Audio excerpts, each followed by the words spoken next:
Welcome to Poets from the Neighborhood. I am VeerajaR. And I'm Bill Brown, and we hope you'll enjoy this reading today. First poem, The Melting. There should be hope in the leaves first turning.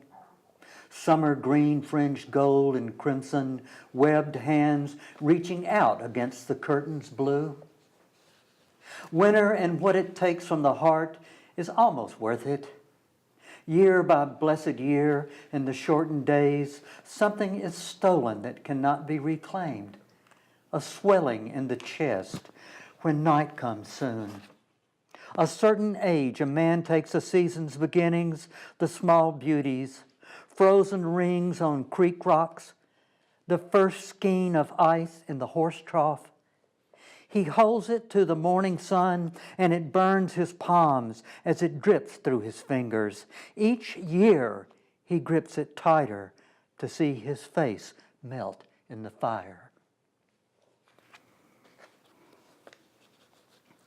The next poem, Matriphagy, written by me, VeerajaR, and it's from my upcoming book, Beyond Loving. Matriphagy. Even in the scorching, dry, desert sand of seething fury, a mother spider hatching matriphagy, beyond love for her own babies, lest they die of hunger, completely offers herself as liquid delicacy. Eaten piece by melted piece entirely, Stegodipus lineatus, like many mothers, sacrifice without a cry. But hand it to those spider babies, they do let mom's heart be. My grandmother was Appalachian in her speech patterns.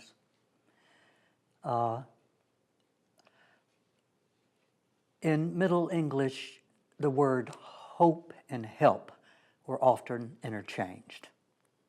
My grandmother's language. In my grandmother's language, there was no word for sex. Cows were playful in season, too many bucks on the road, quail paired off in spring, she's ripe as a plum, don't do nothing foolish. She never said work, but some things needed tending. The ox was in the ditch. It's going to rain tomorrow. Make hay, put food on the table. Idle hands, my grandmother scolded. Nobody got tired either, but plumb tuckered, asleep in his supper, stiff-jointed, plow-weary. A skunk was a polecat. A pig was a shote. Snakes were adders, and a panther was a painter.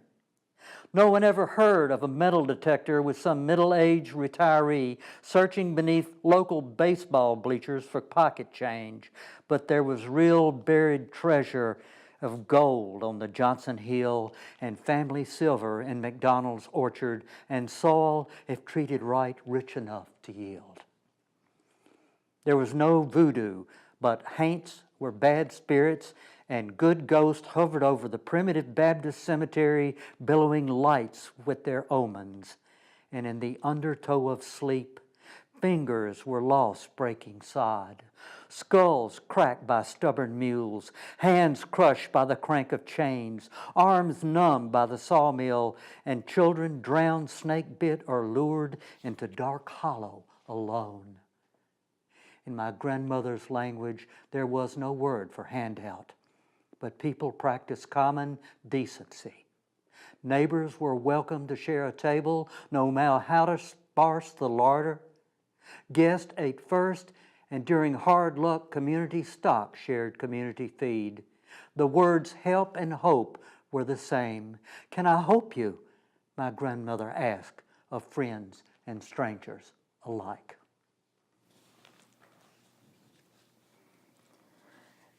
Encounter with Death by Susie, Margaret Ross.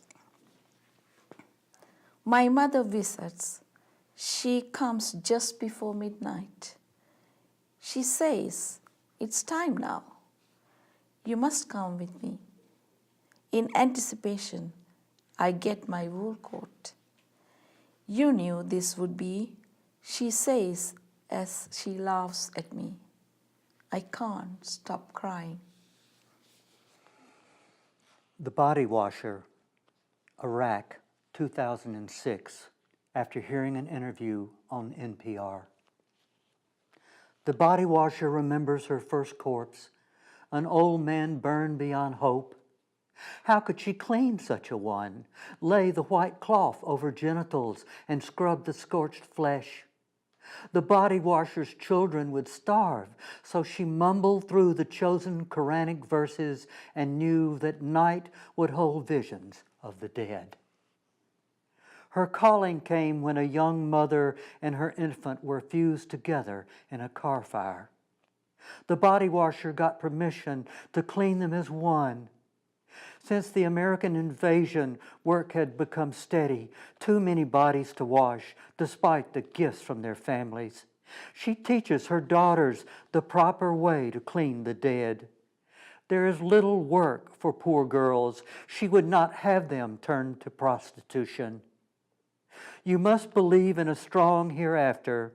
Study the Quran and let the soul choose the verses to chant as you scrub and herb the skin. At night, she still dreams of the mother and child cauterized into one embrace, purified by fire. You must prepare a white cloth to lay the body on, and another one to cover it. You must hold in your heart disparate verses as if they were one. Dust, the only possession death carries to the grave, is sprinkled on the loved one's eyes.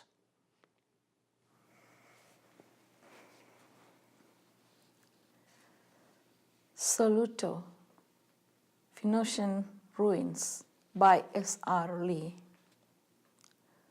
Stone city on a mountainside, in your time of strength, each old woman aging in these houses at some point must have known she would never again walk down the rocky, uneven road to the level green vineyards and wave-lapped shore below. I, also old, once down from your precarious sight of uneven sloping steps, know that in this life I will not again climb to these high, enduring ruins. Thank you for watching Poets from the Neighborhood. We hope you'll join us again soon.